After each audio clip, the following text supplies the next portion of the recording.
तो देखिए बात करते हैं रणथंभौर के बारे में। रणथंभौर का किला सवाई माधोपुर में स्थित है। जब सवाई माधोपुर शहर से कुछ दूरी चलते हैं तो आपको तीन पहाड़ियां नजर आएंगी, जिनमें पहली पहाड़ी है रण की पहाड़ी, दूसरी थंब की और तीसरी भौर की पहाड़ी। रणथंभौर का किला जो है वो बना हुआ है थंब की पहाड़ी पर। रणथंभौर किला बना हुआ है थंब की पहाड़ी पर, और इस किले में प्रवेश करने से पहले एक दुर्ग हो रहा था जिसे कहा जाता है जाहिन दुर्ग। इस किले में प्रवेश से पहले एक दुर्ग आता है जिसे जाहिन दुर्ग कहा जाता है, और इस दुर्ग को रणथंभौर की कुंजी भी कहा जाता है। जाहिन दुर्ग को रणथंभौर की कुंजी भी कहा जाता है क्योंकि प्राचीन काल में जब भी कोई शासक रणथंभौर पर आक्रमण के लिए आता था तो पहले जाहिन के दुर्ग को जीतना पड़ता था, इसीलिए जाहिन के दुर्ग को रणथंभौर की कुंजी भी कहा जाता है। नेक्स्ट बात करें कि रण की पहाड़ी पर बनी हुई है कुत्ते की मजार। रण की पहाड़ी पर बनी हुई है कुत्ते की मजार बनी हुई है। ये प्रश्न भी बहुत बार आया है कि कुत्ते की मजार कहाँ है, तो सवाई माधोपुर में होगी। तो सवाई माधोपुर ऑप्शन में नहीं है तो रण की पहाड़ी होगा ऑप्शन में। तो रण की पहाड़ी पर बनी हुई है कुत्ते की मजार।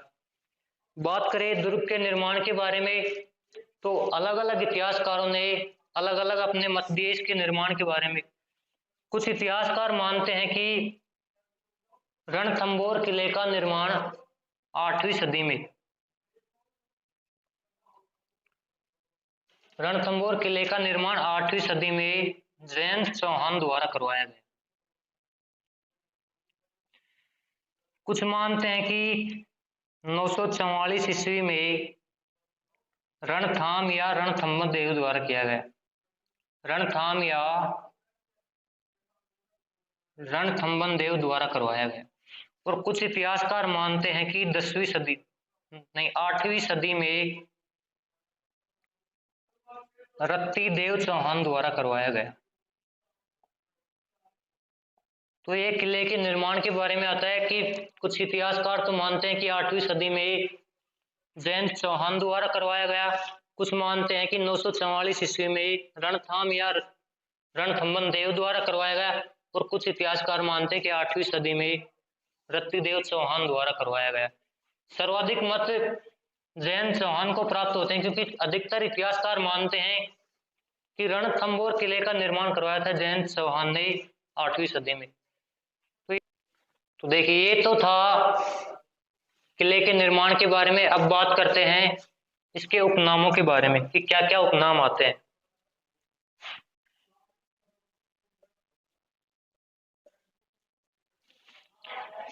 उपनामों के बारे में आता है कि रणथंभौर के अलावा इसे और किस किस नाम से जाना जाता है। तो पहला नाम आता है इसका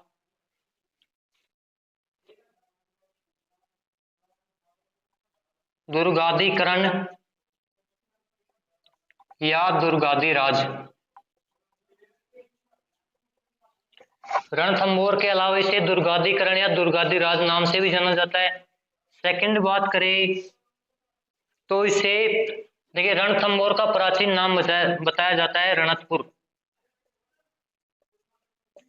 रणथंभौर का प्राचीन नाम बताया जाता है रणकपुर। इस आधार पर इस किले को रणस्तंभपुर भी कहा जाता है।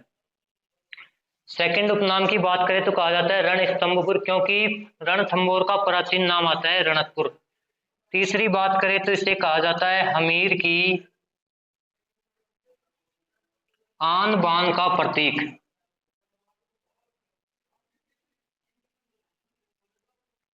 क्योंकि रणथंभौर के चौहानों में सबसे प्रतापी शासक हुए हमीर देव। हमीर देव रणथंभौर के सबसे प्रतापी शासक हुए जिन्होंने रणथंभौर में 1282 से 1301 तक राज किया। हमीर देव ने अपने इस शासनकाल में कुल 17 युद्ध लड़े, जिनमें से 16 युद्धों में विजय रहे। 17वां युद्ध हुआ था अलाउद्दीन खिलजी और हमीर के मध्य। यह युद्ध हुआ था 1301 में। 1301 तो देखिए हमीर के दो सेनापति थे रणमल और रतिपाल। इन दोनों ने हमीर के साथ विश्वासघात किया और अलाउद्दीन खिलजी से मित्रता संबंध स्थापित किए। अलाउद्दीन खिलजी के साथ मिलकर दुर्ग के गुप्त रास्ते बताए थे अलाउद्दीन खिलजी को, जिससे मुगल सेना दुर्ग तक पहुंचने में समर्थ रही। कहा जाता कि अनमोल है वक्त, अनमोल है वक्त, अगर संवारना चाहते हो तो संभाल लो, मित्र मानते हो तो हाथ मिलाओ और दुश्मन मानते हो तो हसरत निकाल लो। तो रणमल और रतिपाल ने अलाउद्दीन खिलजी के साथ मित्रता की थी और दुर्ग के गुप्त रास्तों के बारे में बताया था। दुर्ग के गुप्त रास्ते बताए जिनके माध्यम से मुगल सेना दुर्ग में प्रवेश की और हमीर और अलाउद्दीन खिलजी के मध्य युद्ध हुआ था, जिसमें हमीर देव को पराजय का सामना करना पड़ा। हमीर देव अपने दुर्ग की रक्षा के लिए, अपने स्वाभिमान की रक्षा के लिए इस युद्ध में लड़ते हुए अपने प्राणों का बलिदान दिया। इसीलिए हमीर हट में कहा भी जाता है कि सिंह सवन सतपुरुष वचन, कदली फल तय एक बार, तिरिया तेल हमीर हट चढ़े न दूजी बार। और जब हमीर देव को अलाउद्दीन खिलजी पराजित करके महलों की तरफ जा रहे थे, जब महलों की तरफ गए तो हमीर की पत्नी रंग देवी और पुत्री देवल दे दोनों ने पदमला तालाब में कूदकर जोहर किया था, अपने प्राणों को न्यौछावर कर दिए थे। क्योंकि राजपूती महिलाएं थी, पराये मर्दों के साथ संबंध स्थापित नहीं करना चाहती थी, इसीलिए रंग देवी और देवल दे ने पदमला तालाब में कूदकर अपने प्राणों का बलिदान दिया। इसीलिए इसे राजस्थान का पहला जल जौहर भी कहा जाता है, क्योंकि इससे पहले किसी भी किले में, किसी भी रियासत में महिलाओं ने जल जौहर नहीं किया था, तो इसे राजस्थान का पहला जल जौहर भी कहा जाता है। साथ ही राजस्थान का पहला सांका भी इसे कहा जाता है। 1301 में रणथंभौर में हुआ हमीर और अलाउद्दीन खिलजी के मध्य। जब हमीर और अलाउद्दीन खिलजी के मध्य युद्ध हुआ तो पहला साका भी माना जाता है रणथंभौर का 1301 में। तो ये कुछ इतिहास की बात थी। ये तो बात की हमने एक किले के निर्माण के बारे में और उसके उपनामों के बारे में। अब बात करते हैं किले के दर्शनीय स्थलों के बारे में। दर्शनीय स्थलों के बारे में कि कौन कौन से महल मंदिर बने हुए हैं, कौन कौन से तालाब बने हुए हैं। तो सबसे पहले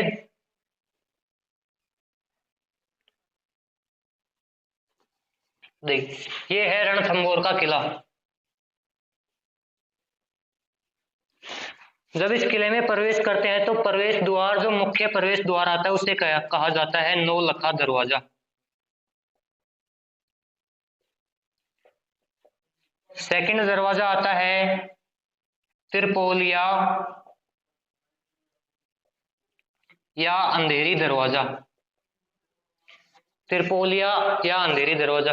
हालांकि किले में 6 द्वार बने हुए हैं, हाथीपोल, गणेश पोल, रामपोल, परंतु ये पूछे नहीं जाते क्योंकि ये देवताओं के नाम पर बने हुए हैं और देवताओं के नाम पर राजस्थान के लगभग सभी किलों में ऐसे दरवाजे बने हुए हैं। 2 इंपोर्टेंट रहेंगे, नौलखा और त्रिपोलिया। तो मुख्य प्रवेश द्वार होंगे नौलखा दरवाजा और त्रिपोलिया या अंधेरी दरवाजा। नेक्स्ट बात करें कि नौलखा नाम से और भी विरासत बनी हुई है राजस्थान में, उनको भी यहीं देख ले तो अच्छा रहेगा, कंफ्यूजन नहीं रहेगा। सबसे पहले बात करें नौलखा महल। तो नौलखा महल बना हुआ है उदयपुर में। नौलखा महल का निर्माण करवाया गया उदयपुर में और इस महल में बैठकर महर्षि दयानंद सरस्वती ने सत्यार्थ प्रकाश ग्रंथ की रचना की थी। नौलखा महल उदयपुर में बैठकर महर्षि दयानंद सरस्वती ने रचना की थी सत्यार्थ प्रकाश ग्रंथ की। उसके बाद बात करें कि नौलखा भंडार। नौलखा भंडार बना हुआ है चित्तौड़गढ़ में। देखिए, नौलखा मंदिर बना हुआ है पाली में। नौलखा बावड़ी ये बनी हुई है डूंगरपुर में और इसके निर्माण के बारे में पूछा गया था तो इसका निर्माण करवाया था त्रिमल दे ने। नेक्स्ट बात करें नौलखा बाग, जो कि बाड़मेर में है। नौलखा बाग बाड़मेर में स्थित है। और नौलखा दुर्ग बना हुआ है झालावाड़ में। नौलखा दुर्ग का निर्माण झालावाड़ में करवाया गया और इसका निर्माण करवाया था पृथ्वी सिंह ने। तो ये नौलखा नाम से प्रसिद्ध और भी विरासत है राजस्थान में, जिनको आप यही नोट कर लीजिए। नौलखा महल बना हुआ है उदयपुर में, जहां पर महर्षि दयानंद सरस्वती द्वारा सत्यार्थ प्रकाश ग्रंथ की रचना की गई। नौलखा भंडार बना हुआ है चित्तौड़गढ़ में। नौलखा मंदिर है पाली में। नौलखा बावड़ी डूंगरपुर। नौलखा बाग बाड़मेर। और नौलखा दुर्ग बना है झालावाड़ में। और इस दुर्ग का निर्माण करवाया था पृथ्वी सिंह ने। देखिए, जब किले के प्रवेश द्वार से प्रवेश करेंगे तो सामने की तरफ, तो देखिए जब अंदर की तरफ प्रवेश करेंगे तो कुछ महल नजर आएंगे, जिनमें प्रमुख महल आते हैं हमीर महल, सेकंड आता है हमीर कचहरी, तीसरा बात करें तो जोरा एवं भोरा महल। इस महल का उपयोग अनाज रखने में किया जाता था। जोरा बोरा महल का उपयोग किया जाता था अनाज रखने में। चौथा बात करें तो महल आता है सुपारी महल। एक महल बना हुआ है जोगी महल। देखिए, जोगी महल मानव एकता का एक जीता जागता एग्जाम्पल है, क्योंकि इसके अंदर मंदिर, मस्जिद और गिरजाघर, जोगी महल के अंदर मंदिर भी बना हुआ है, मस्जिद भी बनी हुई है और गिरजाघर भी बना हुआ है। इसके बाद आता है पुष्पक महल। प्रमुख 6 महल हैं रणथंभौर में। पहला आता है हमीर महल, हमीर कचहरी, जोरा एवं भोरा महल, सुपारी महल, जोगी महल और पुष्पक महल। इन महलों के साइड में एक छतरी बनी हुई है, जिसे कहा जाता है 32 खंभों की छतरी। इस छतरी को कहा जाता है 32 खंभों की, क्योंकि 32 खंभों पर बनी हुई है। और इस छतरी का निर्माण करवाया था हमीर देव ने। इस छतरी का निर्माण करवाया था हमीर देव ने अपने पिता जैतर सिंह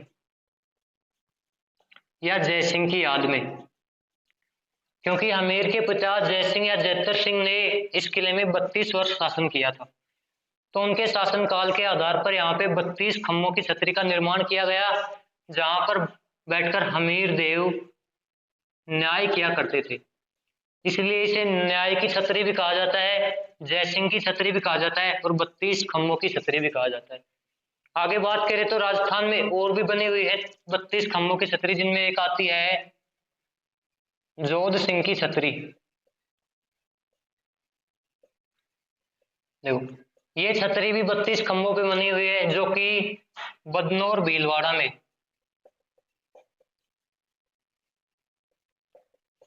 बदनौर भीलवाड़ा में बनी हुई है। सेकंड आती है जगन्नाथ की छतरी।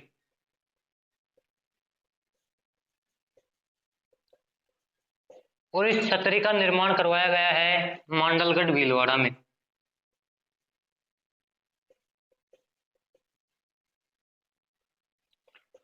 तो एक छतरी तो होगी रणथंभौर में 32 खंभों की, जिसका निर्माण करवाया हमीर देव ने अपने पिता जैतर सिंह की याद में। इसीलिए इसे जय सिंह की छतरी या जैतर सिंह की छतरी भी कहा जाता है। हमीर देव यहाँ पर बैठ के न्याय किया करते थे, इसीलिए इसे न्याय की छतरी भी कहा जाता है।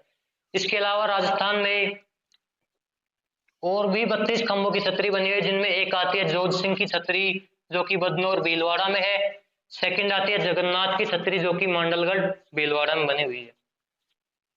तो देखिए, महलों के बारे में जानकारी ली, वहां पे स्थित छतरियों के बारे में पढ़ा। अब बात करते हैं किले में कुछ मंदिर बने हुए हैं। किले में कुछ मंदिरों का भी निर्माण किया गया, जिसमें प्रमुख आता है त्रिनेत्र गणेश मंदिर।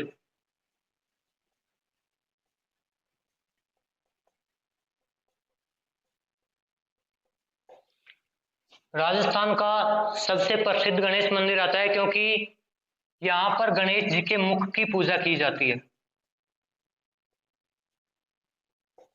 गणेश जी के मुख की पूजा की जाती है और रणथंभौर के चौहान सर्वप्रथम यहीं पे निमंत्रण चढ़ाते थे किसी भी शुभ कार्य का।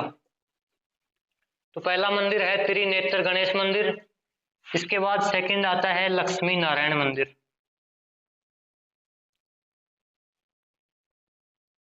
लक्ष्मी नारायण मंदिर जो कि रणथंभौर किले में ही बना हुआ है। पहला त्रिनेत्र गणेश मंदिर और दूसरा है लक्ष्मी नारायण मंदिर। देखिए और भी राजस्थान में गणेश मंदिर प्रसिद्ध हैं जिनके बारे में बात करते हैं। तो पहला आता है खड़ा गणेश। खड़ा गणेश मंदिर बना है कोटा में। दूसरा आता है नाचना गणेश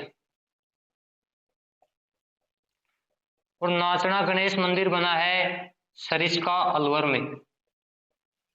तीसरे की बात करें तो वो आता है बाजना गणेश और बाजना गणेश मंदिर बना है माउंट आबू सिरोही में। चौथा आता है हेराम्बे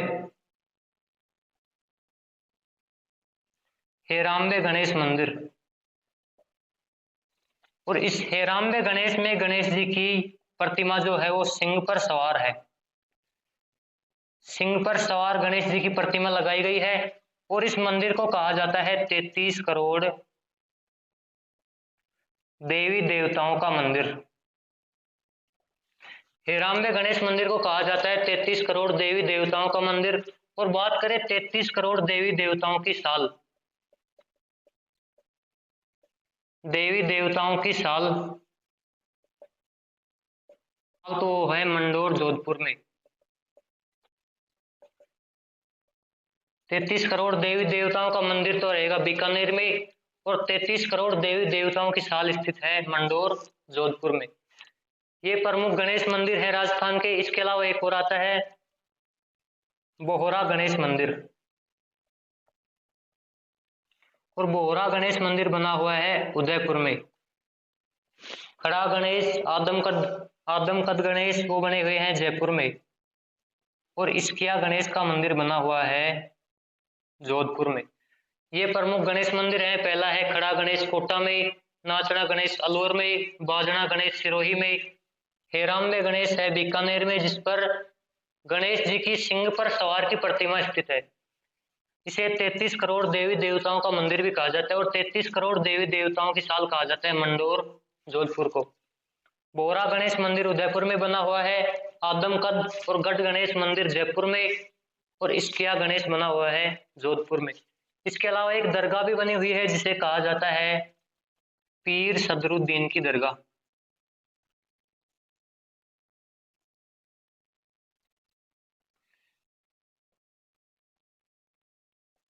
तो देखिए किले के अंदर एक दरगाह बनी हुई है जिसे कहा जाता है पीर सदरुद्दीन की दरगाह। ये हो गए किले के मंदिर और दरगाह। देखिए अब बात करते हैं कि रणथंभौर किले में एक यंत्र रखा हुआ है जिसे कहा जाता है पत्थर वर्षा यंत्र। पत्थर वर्षा यंत्र भी इसी किले में स्थित है। बात करें यहाँ के जलाशय जल स्रोतों के बारे में तो यहाँ पर स्थित है पदमला तालाब।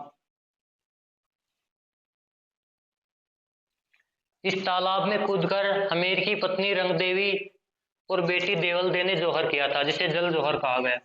दूसरा आता है रनिहाड़ तालाब। तीसरा आता है गुप्त गंगा और एक आता है मलिक तालाब। चौथा आता है मलिक तालाब। ये चार जल के स्रोत है जिनमें पदमला तालाब, रनिहाड़ तालाब, गुप्त गंगा और मलिक तालाब आते हैं। यह हो गई दुर्ग में स्थित दर्शनीय स्थल। अब देखिए बात करते हैं दुर्ग के बारे में। कुछ कहावतें चलती हैं कि क्या क्या कहावत आती है रणथंभौर दुर्ग के बारे में। तो बात करेंगे कहावत। देखो रणथंभौर का किला जो है वो 7 अंडाकार, जैसे ये किला है इसके चारों ओर 7 अंडाकार आकृतियों में पहाड़ियां बनी हुई है। 7 अंडाकार आकृतियों की पहाड़ियों से घिरा हुआ है। इसीलिए अबुल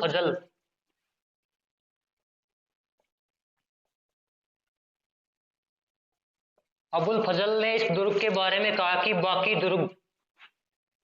बाकी सभी दुर्ग नंगे हैं, यह दुर्ग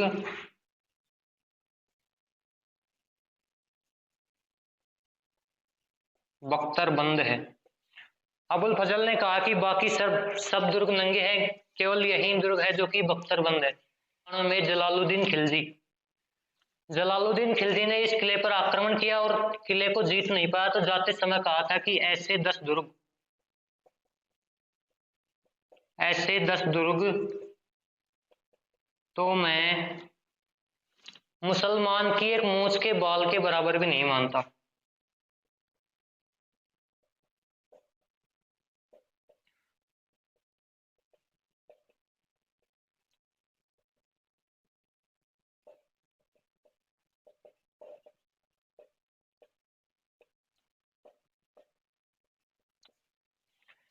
जलालुद्दीन खिलजी आया आक्रमण करने के लिए 1291-92 में, किले को तो जीत नहीं पाया, तो किले में ही कमी निकाल दी कि ऐसे 10 दुर्ग तो मैं मुसलमान की मूंछ के बाल के बराबर भी नहीं मानता। तीसरी बात करें कि जब अलाउद्दीन खिलजी और हमीर के मध्य युद्ध हुआ तो हमीर देव पराजित हुए। उस समय अलाउद्दीन खिलजी के दरबारी कवि थे अमीर खुसरो, और अमीर खुसरो ने इस दुर्ग के बारे में कहावत कही थी कि कुरुप का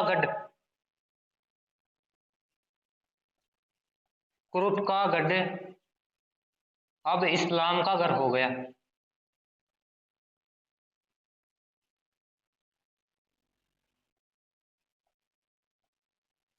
लेकिन जब हमीर देव और अलाउद्दीन खिलजी के मध्य युद्ध हुआ तो अलाउद्दीन खिलजी के साथ आए थे उसके दरबारी कवि अमीर खुसरो, जिन्होंने इस दुर्ग के बारे में कहा था कि कुरुप का गढ़ अब इस्लाम का घर हो गया। तो ये आते हैं दुर्ग की कहावतों के बारे में। पहली आती है, अबुल फजल ने कहा था कि बाकी सभी दुर्ग नंगे हैं, यह दुर्ग बख्तरबंद है, क्योंकि यह 7 अंडाकार पहाड़ियों से घिरा हुआ है। सेकंड बात करें तो जब 1991-92 में जलालुद्दीन खिलजी आए दुर्ग पर आक्रमण के लिए, तो दुर्ग को तो जीत नहीं पाया और दुर्ग के बारे में कहा था कि ऐसे 10 दुर्ग तो मैं मुसलमान की मूंछ के बाल के बराबर भी नहीं मानता। तीसरी, जब अलाउद्दीन खिलजी और हमीर के मध्य युद्ध हुआ तो अलाउद्दीन खिलजी के दरबारी कवि ने कहा था कि कुरुप का गढ़ अब इस्लाम का घर हो गया। तो ये आता है रणथंबोर के बारे में। आज की क्लास में इतना ही। अगर वीडियो पसंद आया हो, अच्छा लगा हो, तो प्लीज लाइक कीजिए, शेयर कीजिए और सब्सक्राइब कीजिए, जिससे हम आगे जो भी क्लास डालें उनकी सूचना आपको मिलती रहे। धन्यवाद।